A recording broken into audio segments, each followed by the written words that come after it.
నమస్తే అన్న, నా పేరు అశ్విని, మాది వెదులపాలెం గ్రామం. రాష్ట్రంలో ఆడపిల్లలకు భద్రత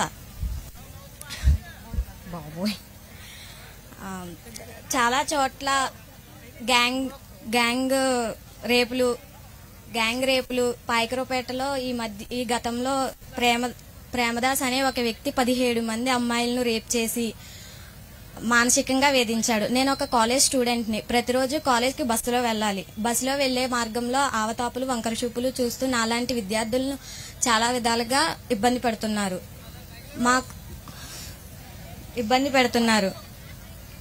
దిశ యాప్ ఉన్న దాని నుంచి ఎటువంటి రెస్పాన్స్ లేదు మాకు. అండ్ బస్సు ఫుల్ అయినప్పుడు మాకు అదే అడ్వాంటేజ్ గా తీసుకొని మాకు ఇబ్బంది పెడుతున్నారు. దిశ యాప్ ఉన్న దాని నుంచి ఎటువంటి రెస్పాన్స్ లేదు మాకు. మీరు అధికారంలోకి వచ్చినాక మా మహిళలపై రక్షణ ఎలా కల్పిస్తారు?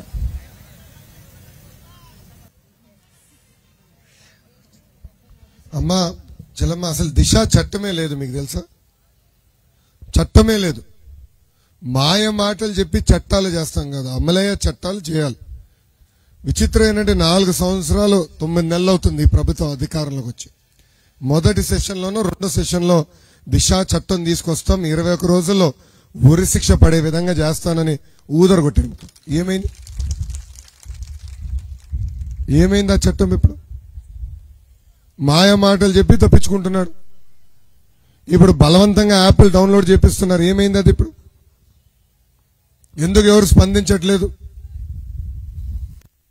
ఈరోజు మహిళల్ని కించపరిచే విధంగా అధికారంలో ఉన్న నాయకులే మాట్లాడితే ఇంకా సమాజంలో ఎలా ఉంటుంది తల్లి మన పరిస్థితి?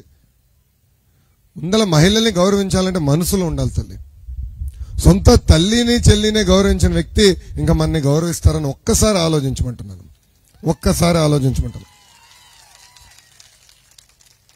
ఇది ఈరోజు ఆంధ్ర రాష్ట్ర పరిస్థితి. మా బాబు గారు ఉన్నప్పుడు ఘటనలు జరగలేదని నేను అనట్లా, కానీ ఎప్పుడు ఇలాంటి ఘటనలు జరగలేదు. ఘటనలు జరుగుతాయి, సమాజంలో బతుకుతున్నాం, తప్పులు చేసే వాళ్ళు ఉంటారు. కానీ నాయకుడు అనే వ్యక్తి కఠినంగా వ్యవహరిస్తే ఎవరన్నా తప్పు చేయాలంటే భయపడతారు తల్లి. ఆ బ్రాండ్ పేరే చంద్రబాబు గారు. 3 నెలలు ఓపిక పట్టదలి. ఉన్న చట్టాల్ని బలోపేతం చేస్తాం, సక్రమంగా అమలు చేస్తాం. రెండోది, మహిళల్ని గౌరవించాలనేది ముందల మనసులో ఉండాలి. ఎల్కేజీ నుంచి చెప్పాలి తల్లి, 1-10 సార్లు చెప్పాలి. మేము కూడా పార్టీలో పక్క రాష్ట్రాలు కొన్ని నార్త్ ఈస్టర్న్ స్టేట్స్లో అయితే మహిళలపైన అసలు దాడులే జరగవు. అక్కడ ఎందుకు జరగట్లేదు ఇవన్నీ కూడా తెలుసుకుంటాం జరిగింది. దాంట్లో ప్రధానంగా ఆస్తుల హక్కు, రెండోది ఎల్కేజీ నుంచి మహిళల్ని గౌరవించాలనేది చిన్నప్పటి నుంచి పసిబిడ్డ నుంచి చెప్తూ వస్తారు. అది అవుతేనే సమాజంలో మార్పు వస్తుందని బలంగా నేను నమ్ముతున్నాను. Thank you. నమస్తే అన్న, నా పేరు గుంటుబేని సూర్యకాంతం, మాది ఎసరాయవారి మండలం, పెనుగోల గ్రామం. నా భర్త 5 years బ్యాక్ వరహత నదిలో కాలు జారిపోయి చనిపోయారు. దానికి చంద్రన బీమా వస్తుంది అన్నారు. నాకు 3 లక్షలు మాత్రమే వచ్చాయి.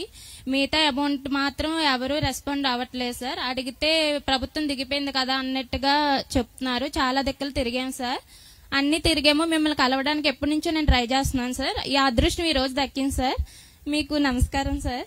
అలాగే నా పిల్లలతో బతుకు భారం అవుతుంది సార్. నాకు నా పిల్లలకి ఏ ఆస్కారం కల్పించాలని మీరు ప్రభుత్వంలో వచ్చే కోరుకుంటున్నాను సార్. నాకు ఉద్యోగ అవకాశం, ఉండడానికి ఇల్లు, నా పిల్లల భవిష్యత్తు వరకు ఏమైనా అవకాశం కల్పిస్తారని ఆశతో వేడుకుంటున్నాను సార్. మా బాబు గారు ముఖ్యమంత్రి ఉన్నప్పుడు చంద్రన్న బీమా ఉండేది. ఎవరన్నా ప్రమాదంలో చనిపోతే మా బీమా మిత్రులు పరిగెత్తుకుంటూ వచ్చి మట్టి ఖర్చులకి 5,000 రూపాయలు ఇచ్చారు.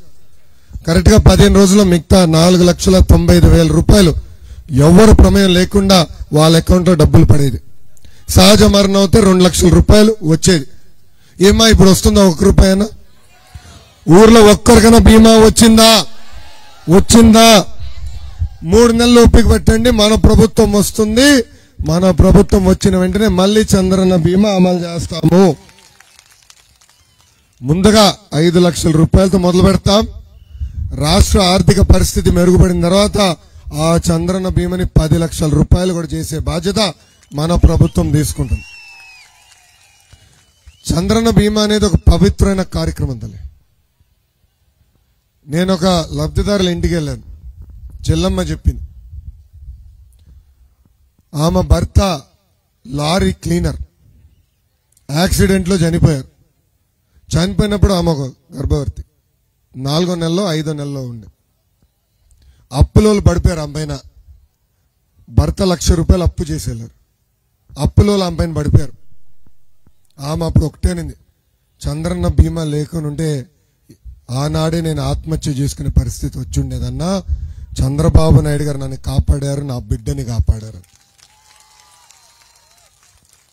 అందుకే బాబు గారికి చాలా దగ్గరైన సంక్షేమ కార్యక్రమం చంద్రన్న బీమా. అదొక భద్రత కుటుంబానికి. టక్కని కుటుంబంలో ఎవరైనా ప్రమాదంలో చనిపోతే కుటుంబం రోడ్డు పైన పడకుండా చేసే అద్భుతమైన కార్యక్రమం ఈ చంద్రన్న బీమా. తప్పనిసరిగా మన ప్రభుత్వ అధికారంలోకి వచ్చిన వెంటనే మళ్ళీ ఇది అమలు చేస్తానని సభాముఖం నేను హామీ ఇస్తున్నా. మీ వివరాలు ఇచ్చేయాలని తల్లి మావాడు తీసుకుంటారు. మీది ఏదైతే స్వయం ఉపాధి ఉద్యోగం అనేది మీరు కోరారో మీ వివరాలు తీసుకుని తప్పనిసరిగా ప్రభుత్వం వచ్చేవారు కాదు, ఈ లోపలనే చేసే బాధ్యత మేము తీసుకుంటాం. Thank you.